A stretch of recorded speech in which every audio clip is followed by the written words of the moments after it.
noite, senhores. Tudo bem com vocês? Senta aí, cara, fica à vontade. Só não mexe nada. Coisa boa, coisa boa. Agora esquentou um pouquinho, né? Tu viu que a gente tá em poucos, o frio espantou alguns, mas coisa boa a gente tá junto aí pra conversar um pouquinho, pra meditar um pouquinho na palavra, pra comer uma carne. Isso também ajuda a esquentar um pouquinho. Sabem que gordura serve pro frio, né? Então, não é à toa. Eu vivo preparado pro frio. Caso vocês não saibam, a gordura ela ajuda, né? Então, por exemplo, os animais que hibernam. Por que eles hibernam? Porque eles armazenam gordura e durante o período de hibernação eles vão consumindo aquilo que eles armazenaram. Eu só não consumi. De resto, estou preparado, entendeu? Mas coisa boa a gente estar aí nesse frio, coisa boa de estar com vocês e a gente conversar um pouquinho, pensar juntos, analisar a palavra de Deus. É sempre bom a gente estar rodeado de caras que amam Jesus e juntos falarmos sobre a palavra de Deus. É muito bom mesmo.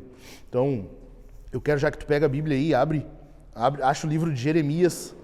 Não é tão difícil, mas caso tu tenha dificuldade, abre a Bíblia mais ou menos no meio. Se tu achar o meio da Bíblia, tu vai provavelmente abrir aí nos Salmos, e aí tu vai passar um pouquinho mais, tu vai chegar nos proféticos. Então acha Jeremias, que é o segundo dos profetas, e encontra o capítulo 29. Por quê? Porque isso aqui tá aqui, ó, há tempo já, tá assim, sabe? Na verdade, esse sermão aqui, eu tenho ele guardado desde a nossa inauguração. Quem estava aqui na inauguração, lembra que nós vimos esse texto aí, Jeremias 29. Lembra disso? Não lembrava, né? Não lembrava. Tu nem me ama. Tu não lembrava disso é porque não me ama. Então, Jeremias 29, quem fala sobre plantação de igreja, quem fala sobre a cidade, dificilmente deixa esse texto passar em branco. Geralmente vão pegar esse texto e vão analisar ele. Então, acha aí Jeremias 29, a gente vai ler alguns versículos. Por que eu quero falar isso com vocês? Porque agora no sermão, na série de sermões passada, nós tivemos uma série de sermões sobre família, lembram? Num dos sermões, quando eu falei sobre a criação missional de filhos, lembram que eu falei sobre isso? Eu usei esse texto aqui. Não sei se vocês lembram. Quem lembra? Não lembro também, né? Lembra, Kennedy? Então, eu mencionei sobre isso, e aí, cara, como eu queria muito aproveitar isso aqui, é coisa rápida também, não vai demorar, então vamos repassar por ele de novo. Acharam aí? Jeremias 29, versículos 4 até o 7. 4 até o 7. Assim diz o Senhor dos Exércitos, o Deus de Israel, a todos os exilados que eu deportei de Jerusalém para a Babilônia: construam casas e morem nelas, plantem pomares e comam o seu fruto. Eles iam ficar lá um tempo. Para eles plantar, esperar dar fruto e comer, eles iam ficar lá um bom tempo. Versículo 6. Casem e tenham filhos e filhas.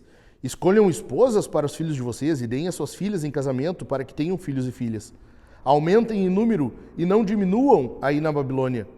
Procurem a paz da cidade para onde eu os deportei e orem por ela ao Senhor, porque na sua paz vocês terão paz. Cara, assim, bem rapidinho, contextualizando, o que é isso aqui? O povo de Israel, o povo mais especificamente o povo do sul, o povo de Judá, foi levado para o exílio. A Babilônia veio, tomou conta, Deus havia anunciado, o povo estava vivendo em idolatria, estava desobedecendo, havia uma adoração mesclada ali em Jerusalém, que o povo acostumou com a adoração a Deus, adoração ao Senhor, o Deus de Israel, mas eles davam uma incrementada, então eles adoravam também a Baal, adoravam Astarote e por aí vai. O que eles faziam? Eles iam para os montes altos, debaixo das árvores sagradas, e lá eles adoravam outros deuses, então era uma coisa mesclada assim. Se tu perguntasse para um cara da época lá, tu adora o Deus de Israel? Ele é o teu Deus? O cara ia dizer, sim, ele é.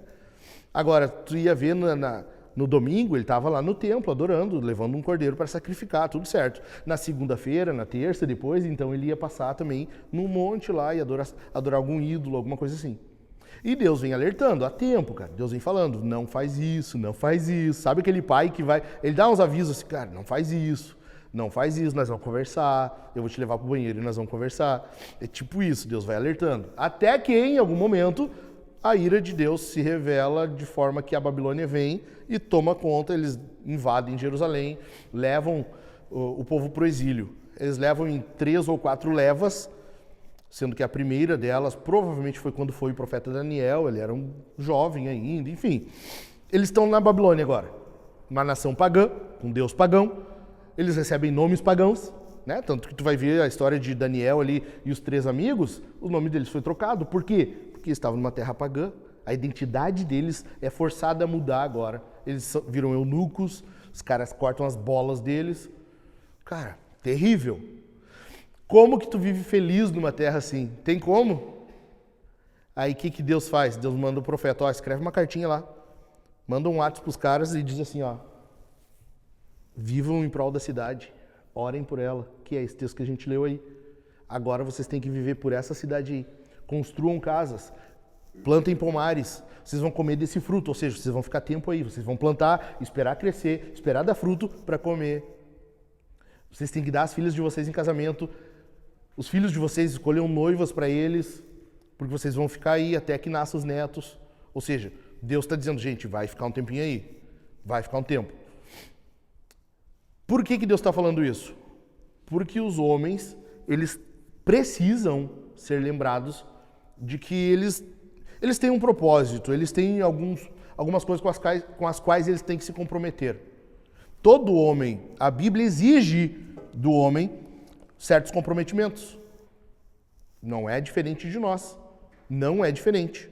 Então, eu quero que tu veja comigo 2... Cara, coisa básica, fácil, assim, ó. Se tu não tiver como anotar, pelo menos que tu saia daqui lembrando. 2 áreas da nossa vida em que a gente tem que se comprometer. 2. Simples. Tem mais. Eu não estou dizendo que não vai ter mais, que a gente não pode voltar nesse tema, nesse texto e ver de novo. Não, mas hoje eu quero tratar 2 coisas com vocês, ok? Então, em primeiro lugar, o que está havendo aqui? Deus está chamando os caras a se comprometerem com a santidade deles. Tu precisa entender que tu é chamado a se comprometer com a tua própria santidade. Não há ninguém... Não há pastor, não há irmão, não há colega, não há professor, não há chefe. Ninguém vai fazer isso por ti. Ninguém vai fazer algo para que tu seja mais santo. A questão é, o teu pecado é responsabilidade tua. O que o povo está fazendo na Babilônia? Cara, é o boleto deles. Tu entende? Eles foram levados para a Babilônia por quê? Porque eles pecaram, cara. Eles pecaram. Não tinha agora o que ser feito. Eles responderam com base na vida que eles estavam levando. Então, o teu pecado é responsabilidade tua. Há perdão? Óbvio que há. Em Cristo há perdão. Jesus perdoa todo e qualquer pecado. Não há nenhum pecado que seja maior que Jesus. Nenhum. Em Cristo tem perdão. No entanto, todo pecado tem uma consequência. Todo pecado gera uma consequência. E esse é o boleto que muitos de nós vão ter que pagar, às vezes, até o resto da vida. Tu tá entendendo?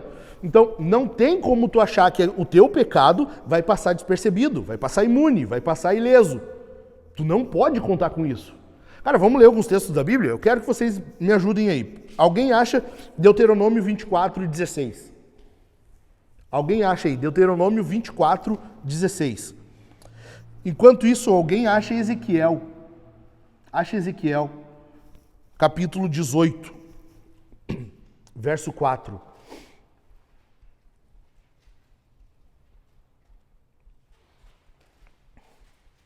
Um terceiro acha aí Hebreus 12 e 14.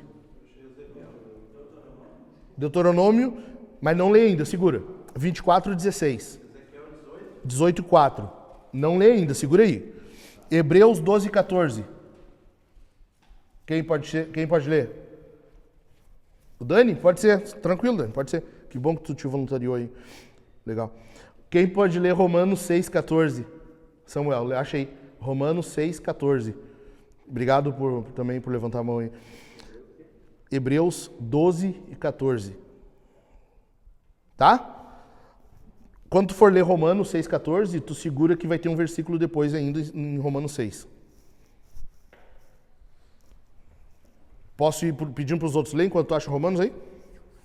Se tiver dificuldade, os caras te ajudam aí, tranquilo. Quem, Xande, tu achou Deuteronômio? Lê aí. Isso aí, bem alto, lê bem alto. Faz voz de homenzinho e lê. Os pais não serão mortos por causa dos filhos, nem os filhos serão mortos por causa dos pais. Cada um será morto pelo seu próprio pecado. Cara, isso aqui é a lei, lembram? Moisés está revisitando a lei, ele recebeu a lei de Deus no monte. Antes de invadir a Terra Prometida, ele para com o povo e diz, pessoal, vamos relembrar, Deuteronômio é isso, é a segunda lei, tá? Eles estão relembrando a lei, Moisés está repetindo a lei para o povo ter bem gravado. Nisso ele fala esse texto aqui, estão mencionando esse texto, por quê? Porque Deus havia mencionado que ninguém paga pelo pecado do outro. Não há alguém que se responsabilize, que possa assumir o pecado de outro. Então, por exemplo, o Dani pecou, sei lá, fez alguma coisa, ele mentiu. Aí ele vai ser confrontado, a gente vai chamar o cara, o que tu fez aí, meu? Pô, um pastor mentir, pô, não deveria, né? A gente vê às vezes, mas não deveria. O que aconteceu, cara? Aí ele, pô, cara, que eu fiquei com medo.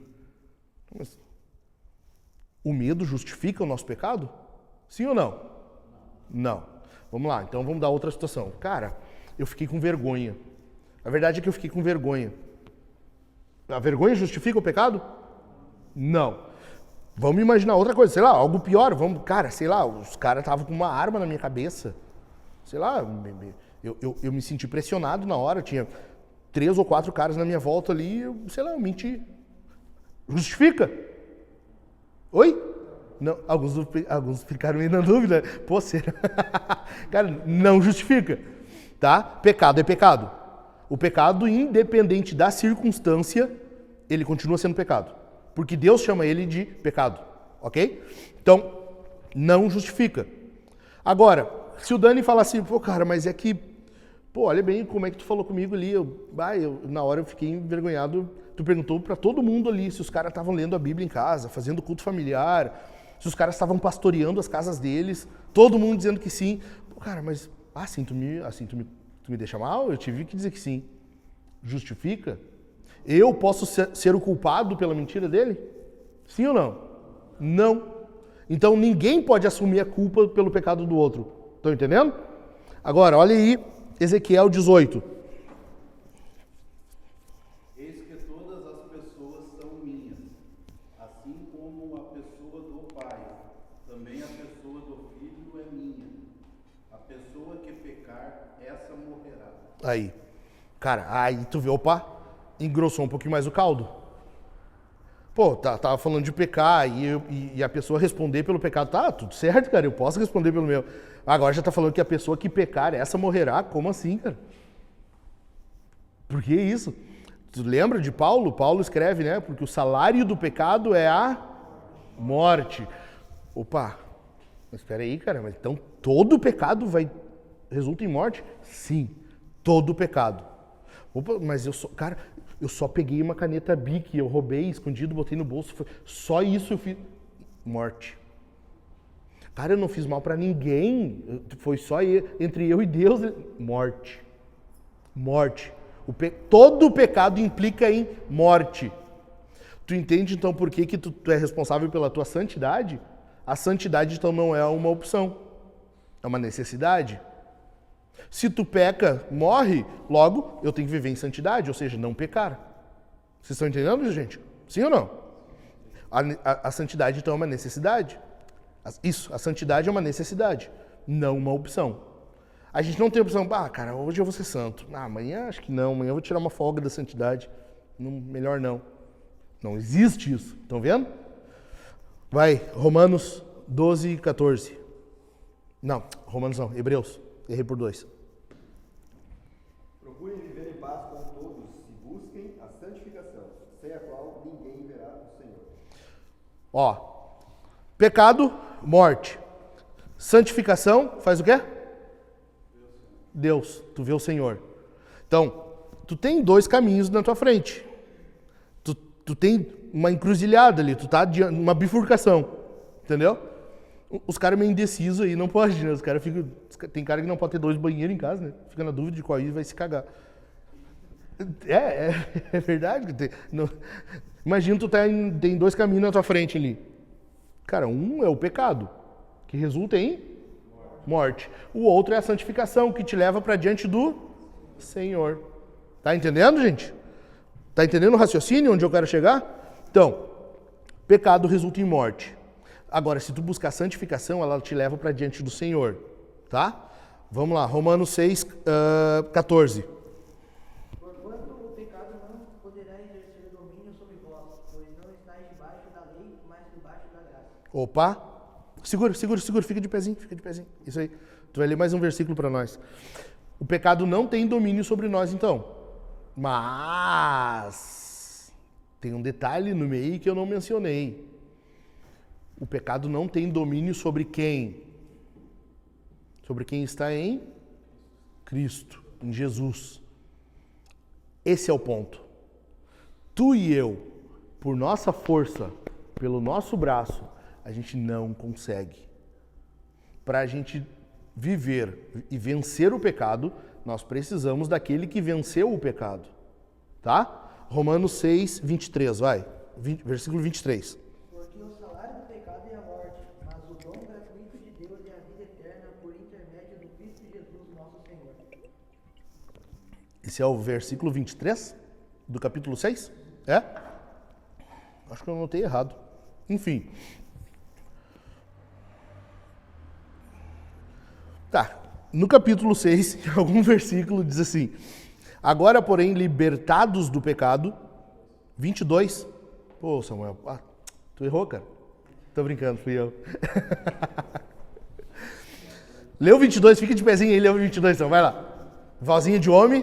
Contudo, agora libertos do pecado e tendo sido transformados em escravos de Deus, tendes o vosso fruto para a santificação e por fim a vida eterna. Olha aí, cara. Olha isso. No meio do caminho aconteceu alguma coisa. Porque todos nós pecamos. A Bíblia é clara em falar sobre isso. Todos nós pecamos. Mas agora a gente tem uma possibilidade de viver em santificação. De viver libertos do pecado. O engraçado é que Paulo usa o termo servos ou escravos, como a versão que o Samuel leu. Transformados em escravos de Deus ou servos de Deus. Tu percebe que tu é escravo de alguma coisa, independente do que seja? Tua vida é ser um servo? A questão aqui que tu tem que te perguntar é: tu serve o quê? Tu serve o quê? O que tu tem servido? O que tem exercido domínio na tua vida? Tu tem feito aquilo que te agrada? Tu tem feito o que te dá vontade? Tu tem feito só... cara, só deixa a vida me levar, a vida leva eu? Ou tu vive como um servo, escravo de Deus, aquele que faz a vontade de Deus? Cara, eu sei que eu não posso agir desse jeito, mas eu estou muito irritado, mas eu preciso dominar isso aqui. Eu sei que eu não posso olhar para a bunda daquela mulher lá, então eu vou fazer o possível e o impossível, eu vou sair daqui e não vou olhar para ela. Eu sei que eu não posso abrir o vídeo pornô que me mandaram no celular. Então eu vou deletar essa porcaria antes que eu acabe abrindo isso aqui e olhando. Tu entende? A questão é, tu é o responsável por isso aqui. Tu é o responsável pela tua santidade, pelo teu pecado. Ninguém vai pegar esse boleto e pegar para si. O único que faz isso é Jesus. Ele já fez, ele pagou, como Colossenses fala, né? A carta de dívida, o escrito de dívida que havia contra nós, Cristo cravou na cruz. O boleto tá pago, cara. Só que nós precisamos do Senhor agora, nós precisamos agir como servos de Cristo, escravos de Cristo. Como Paulo vive se identificando, né? Nas cartas aos Coríntios, aos Efésios, a Timóteo, a Filipenses, ele sempre diz servo de Cristo. Servo é escravo. Tu entende isso aqui? Tu tá entendendo? Tu é o responsável pelo teu pecado, pela tua santidade. Deus vai requerer de ti. A primeira coisa, então, que Deus estava falando para o povo lá na Babilônia é: gente, isso é responsabilidade de vocês. Não atribua a mim, não atribua ao sacerdote, não atribua ao pastor, não fala que foi a igreja. Não. Tu pecou? Pequei. A culpa é tua. A responsabilidade é tua. Tu entende? Muitos de nós aqui, eu vou arriscar, todos nós aqui, em maior ou menor grau, nós pecamos. Alguns de nós estamos vivendo ainda hoje, mesmo depois da conversão, mesmo depois de se arrepender do pecado, a gente acaba ainda vivendo com a consequência do pecado que a gente cometeu. Cara, eu já falei aqui algumas vezes, na minha adolescência, juventude, a fase adulta ainda, logo que eu era recém-casado ainda, eu era muito estourado, cara. Era 2 e 3 eu tava brigando. Mas era 2 e 3 eu tava chamando pra briga. Cara, até hoje eu vivo com a consequência disso, que é basicamente, não é muito, graças a Deus, mas basicamente a gente está passando por alguma situação tensa, às vezes na rua, às vezes tu vê briga, né, na rua, tu vê alguma coisa ou outra. Antes de eu fazer qualquer coisa, a minha esposa já diz: te acalma, não te mete. Porque, sabe, ela já imagina que eu vou fazer alguma coisa. Eu vivo com isso, cara, eu não sou mais o mesmo, mas é o meu boleto. E assim a gente vive, cara, muitas coisas, muitas. Quantas vezes a gente discutiu, minha esposa e eu, e aí hoje eu ainda pago o boleto por isso. Às vezes a gente está começando uma conversa, vira uma discussão, por quê? Porque lá no início a gente não dominou isso, deixou virar discussão, deixou virar briga, sabe? A questão é, tu é o responsável por isso aqui. Tu tá entendendo? Sim ou não? Então, o que eu quero falar para encerrar esse primeiro ponto? Tu é o responsável. No entanto, a consequência do pecado não vai só em ti. Sabia disso? A consequência do teu pecado não fica só em ti. Quem paga pelo pecado é a pessoa. Deuteronômio, lembra? Os pais não serão mortos por causa dos filhos, nem os filhos serão mortos por causa dos pais. Cada um será morto pelo seu próprio pecado. Agora, a consequência do pecado, cara, a gente afeta outros.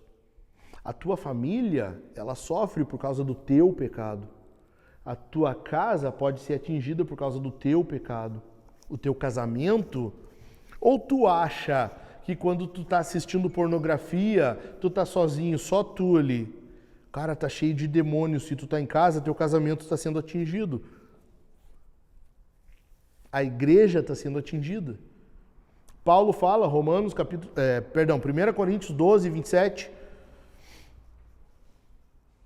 Quando um membro sofre, o corpo inteiro padece.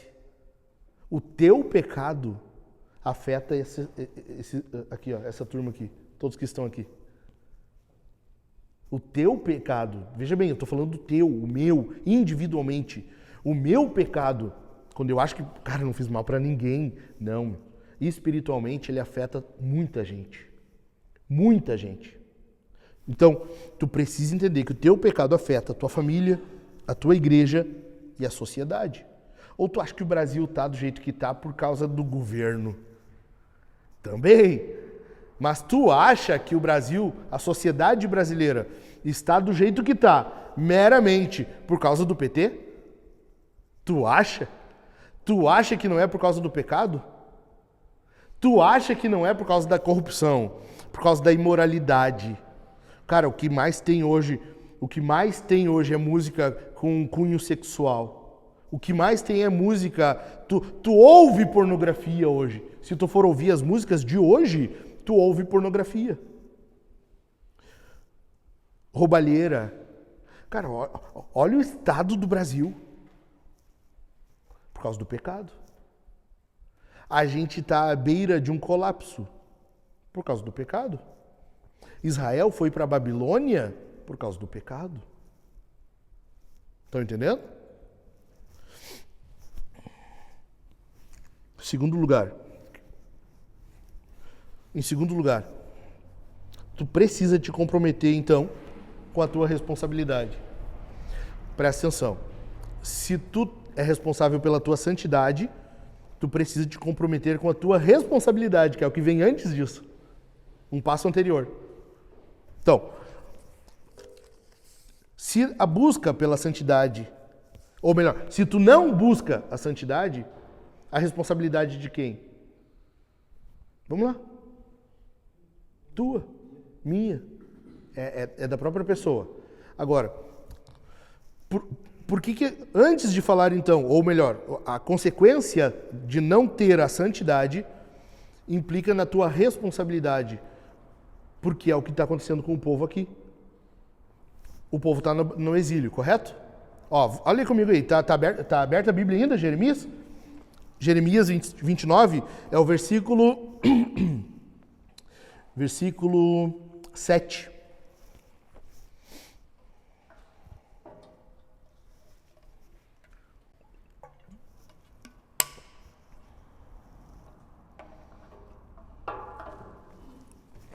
Versículo 7 diz assim: procurem a paz da cidade, para onde eu os deportei, e orem por ela ao Senhor, porque na sua paz vocês terão paz. A pergunta é, quem que deveria buscar a paz da cidade ali? Oi? Fala mais alto. O povo? Os homens? Deus está direcionando uma carta por meio do profeta ao povo que estava no exílio. Agora, olha só, mas a gente está num país distante, cara, a gente está em outro país. A segurança pública que cuide disso, da paz. O Nabucodonosor que cuide, é a função dele. Não. Deus está dizendo para o povo lá no exílio, busquem a paz da cidade. É com vocês. A responsabilidade é de vocês. Ou seja, tu precisa entender que, além da responsabilidade pela tua santidade, tu é responsável por mais coisa, por outros. O povo era o responsável pela busca da paz. Sim ou não? Sim. Agora, se tu quer que tenha paz na cidade, tu é o responsável por isso. É o que Deus está dizendo. Vocês, busquem a paz da cidade. A responsabilidade é nossa se a gente quer paz aqui. Se tu olha para a nação brasileira, se tu olha, cara, vamos diminuir o contexto? Se tu olha para o nosso estado, vamos diminuir a nossa cidade. Cara, vamos diminuir o nosso bairro aqui na volta? Se tu quer paz, se tu quer bem-aventurança para isso aqui, se tu quer bênção para isso aqui, de quem é a responsabilidade? Do povo, é nossa. É nossa. É isso que a gente precisa assumir, a responsabilidade. Ou tu acha que Deus vai exigir isso aqui do cara que foi para o inferno? Óbvio que ele vai responder diante do Senhor. A questão é, quando nós chegarmos diante de Deus, no dia do juízo, ele vai dizer, cara, por que tu não se empenhou mais pela sociedade, pelo que estava na volta? Por que tu não assumiu a responsabilidade? Tu quer ver um exemplo? Agora eu cheguei aqui, tava o Dani e o Dilmar limpando aqui na frente, o lixo tudo esparramado. Cara, no mundo hoje, tu vai ver isso. Os caras vêm, estragam, prejudicam, sujam e segue a vida. É ou não é? Se não tiver caras como nós para arrumar a cagada dos outros, imagina o caos que vira isso aqui, o inferno que vira isso aqui. Então, Deus está nos chamando para responsabilidade. Só que a gente precisa começar por algum lugar. A gente precisa começar por algum ponto. A gente inicia aqui, se responsabilizando uns pelos outros. Ô, Kennedy, encosta aquela porta, por favor. Eu acho que o Diogo está derrubando a churrasqueira. Eu pedi para ele assar a carne e ele foi destruir a churrasqueira. Ele está matando boi.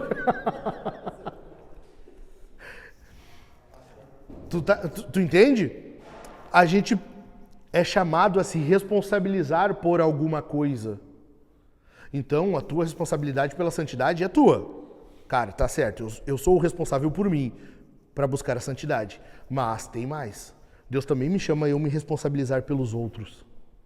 Eu preciso me responsabilizar por outros, ajudar outros. Cara, olha só, presta atenção. Hoje, tava conversando com o Dani aqui na frente. Um pastor amigo meu almoçou lá em casa, tá morando fora do estado e ele veio almoçar ali em casa hoje, tava pra cá. E a gente conversando, porque ele pastoreava uma igreja aqui no Rio Grande do Sul, numa cidade vizinha aqui, e a igreja simplesmente morreu. Fechou. Daí nós conversando. Mas olha só, que, cara, é coisa de louco, é de deixar puto da vida. Ele se matando pela igreja. Eu não sei se vocês sabem, mas ser pastor pesa, cansa. Ontem eu estava falando com o Chico, a gente estava fazendo uma chamada de vídeo, falar sobre algumas coisas do financeiro da igreja, e eu disse, cara, eu tô cansado. Pá, tô cansado. Cansa, sabe? Cansa, com qualquer um. Aí esse cara se matando pela igreja e os caras... E aí? Reclama daqui, reclama dali, falando mal do pastor. Coisa que ele foi saber depois, quando no dia que encerrou a igreja, que encerraram as atividades, que ele descobriu que os caras estavam se reunindo às escondidas e propositalmente, porque ele só descobriu depois, para fazer vigília entre eles ali, um grupinho, uma panelinha que tinha, uma outra igreja dentro da igreja. Enfim, no último dia ele disse que ele não foi com o intuito de fechar, de encerrar, ele ainda queria dar mais uma tenteada, como diz o gaúcho. Ele foi para dar mais uma tenteada. Na reunião ele perguntou, gente, vocês acham que tem que mudar alguma coisa aqui na igreja? O pessoal ficou assim, exatamente como vocês estão, em silêncio. Gente, vocês acham que tá ruim? Ninguém respondeu. Gente, vocês acham que o que precisa mudar, que me ajudem? Vamos... Ninguém respondeu. Aí ele pediu para o pessoal preencher. Ele fez uma lista de 10 assuntos, 10 temas, 10 áreas. É uma pesquisa que tem, uma hora dessa eu posso encaminhar para vocês, enfim, que analisa a saúde da igreja. É uma pesquisa de um instituto, enfim. E ele pediu para o pessoal responder, sim ou não. Aqui na igreja acontece tal coisa, a situação é tal, daí tu responde sim ou não. Conforme o número de sim, né, ou conforme mais perto do 10 tu chega, mais doente está a igreja. Teve gente que respondeu, ficou ali 6, 7, alguns 8. Teve um que respondeu que marcou os 10, dizendo sim. E daí eles reuniram, fizeram a média lá, deu 8 a média. Pô, a igreja está muito doente, está na UTI. Depois, gente, isso aqui é muito mau sinal. Horrível. Mas não quer dizer que está perdido. Esse pessoal que criou a pesquisa, eles também são entendidos em revitalização de igreja e tal, e eles dizem que tem como, só que precisa uma coisa. Todos precisam se comprometer. Todos precisam dizer sim, estamos comprometidos. Alguém aqui, ou vocês estão comigo, vamos se comprometer? Ninguém levantou a mão. Ninguém ergueu a mão. Ninguém assumiu a responsabilidade de estar junto do pastor, ao lado dele e dizer, pastor, pode todo mundo ir embora, eu estou contigo. Ninguém. Como é que vai se manter uma igreja desse jeito? Como que uma igreja vai beneficiar a cidade? Como que o povo vai fazer o bem para a cidade, como o texto está mandando aqui? Se não faz bem para si mesma. Se não se assume, não se assume, não é sair do armário, tá? Não, lá ele. Se não assume a responsabilidade. Como? É impossível. Aí foi nesse momento que ele disse, gente, então, infelizmente, nós estamos encerrando aqui. Não existe mais a igreja tal. A partir de agora, nós fechamos as portas e não tem o que fazer. E a igreja morreu. Aí ele pegou as coisas dele, foi embora, foi ser pastoreado por um tempo, porque ele precisa de cuidado, um cara assim sai muito machucado. Detalhe. Há alguns que dizem amar, não, pastor, a gente te ama, a gente que não queria isso, não sei o quê. Combinaram com ele de se encontrar semanalmente. Não, uma vez por semana, no meio da semana a gente se reúne, virtual ali, online, faz uma chamada de vídeo e tu prega para nós, tu nos pastoreia. Cara, eu sou um pastor, mas eu sou um pastor novo ainda, então para mim não custa nada pegar. Sabe essa videochamada que tu quer? Pega ela e... Tá? Não me custa dizer assim, meu irmão, com todo respeito, vai tomar no... Sabe? Não, cara, não. Eu fico louco com isso. O que ele fez? Tá bom, gente, vamos fazer isso. Vamos fazer isso. Fez algumas vezes, aí agora, hoje ele almoçou ali em casa, então ele veio pra cá, se reuniu com o pessoal, viu eles, ele veio com a passagem, ele só tinha dinheiro pra vinda, ele não tem pra ida. Tu acha que alguém perguntou pra ele, pastor, tá precisando de alguma coisa? Tu já tem a passagem? Precisa de ajuda? Ninguém assume a responsabilidade. A minha pergunta para vocês é, gente, e nós? E nós? Porque uma coisa é fácil tu olhar para os outros e ver os defeitos, os pecados. É ou não é? É fácil, cara, tu olhar. É fácil olhar para uma igreja. A gente foi, lembram, na morte de uma igreja em Lajeado. A gente foi lá, a gente viu. É fácil tu ver, pô, mas não tem como isso aqui se manter. Pô, não tem... Tá, mas e nós, cara? E nós? Porque a Bíblia fala, aquele que julga estar de pé, veja que não caia. Cara, a qualquer momento pode ser nós aqui. Basta uma rasteira do diabo, basta um ataque do diabo que te pega com a guarda baixa, pô, tu cai, cara. Se tu cair, tu pode levar outros juntos. Porque não é à toa, vai ler o livro de Juízes. Quando Deus está mandando os exércitos se reunir, ele diz assim, cara, os covardes vão para casa. Porque um atinge outros. Um comunica para outros. Então, o teu desencorajamento, a tua covardia, a tua falta de responsabilidade, comunica para outros. Outros vão começar a agir também de forma desencorajada, covarde, frustrada.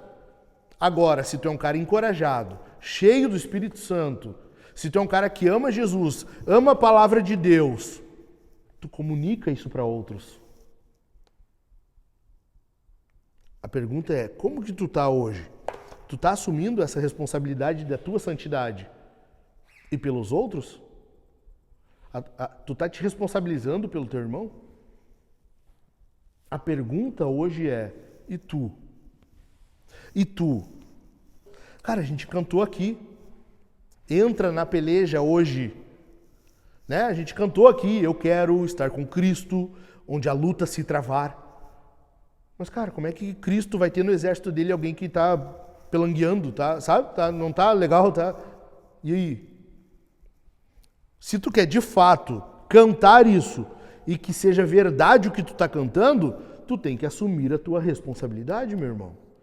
Tu tem que assumir a responsabilidade pelo outro, pelo cara que está ao teu lado, pelo teu companheiro de luta.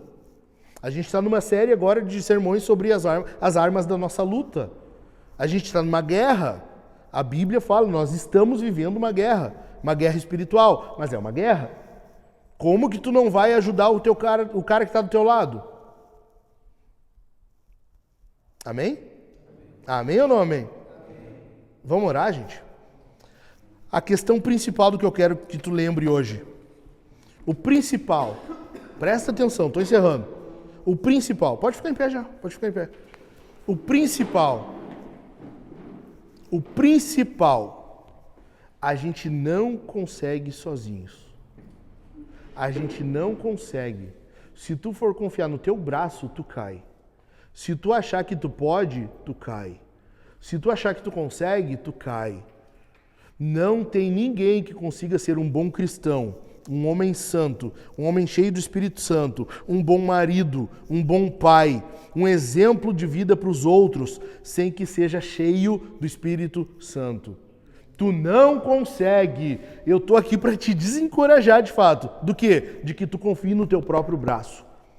Eu sou um coach da depressão. Eu vou dizer para ti, cara, tu não consegue. Tu não consegue. Tu precisa do Espírito Santo. Tu precisa de Deus te fortalecendo. Tu precisa te revestir da armadura de Deus, de toda a armadura de Deus. Tu precisa disso, eu preciso disso. Não há nenhum ser vivo, não há nenhum ser humano que não precise disso. Amém? Vamos orar, gente? Depois da oração, vamos se reúnam nas mesas, troquem uma ideia, conversem um pouquinho, abre o peito, fala qual está sendo a tua dificuldade com relação à santidade e no que tu está tendo dificuldade em se responsabilizar, assumir para ti. Essa aqui é a responsabilidade minha. Conversem sobre isso, ok? Pai, obrigado, Senhor, por estes caras, obrigado pela tua palavra. Obrigado, Senhor, porque nós somos lembrados aqui de que nós não somos capazes de viver essa vida que o Senhor mandou, de viver isso aqui, Senhor, se não for pelo Senhor. Ó Deus, nós pedimos neste momento que Tu nos capacite, que Tu nos encha do Espírito Santo. Nós queremos ser homens que vivem em santidade. Nós não queremos que o nosso pecado resulte em consequências para nós e para as pessoas à nossa volta. Nós não queremos, Senhor, viver uma vida de impiedade. Nós não queremos, Senhor, viver uma vida longe do Senhor. Nós não queremos viver uma vida de pecado que nos conduz à morte. Nós queremos a santidade, a santificação, a qual nos permitirá ver o Senhor. Dá-nos, Senhor, condições, fortalecimento, para que venhamos trilhar esse caminho da vida. Em nome de Jesus, abençoa esses caras aqui, abençoe-nos para que venhamos assumir a responsabilidade por isso e pelos irmãos, por isso e pelos outros caras, que venhamos nos responsabilizar pela igreja que Tu nos confiou. Nós estamos plantando uma igreja aqui, Senhor, estamos em poucos, somos pequeninhos, mas ainda assim precisamos nos responsabilizar por isso aqui. Isso aqui não é responsabilidade de um só, não é responsabilidade só do pastor, só do músico, só de alguém. É responsabilidade de todos nós. Os homens precisam se responsabilizar por carregar nos ombros a igreja que Tu nos confiou. Dá-nos força para isso, Senhor. Conceda-nos mais do Espírito Santo. Conceda-nos uma porção dobrada do Espírito Santo. Em nome de Jesus. Em nome de Jesus. Caras, alguns minutinhos aí, rapidamente, tá bom? Troquem ideia aí sobre aquilo que eu falei. Depois a gente volta.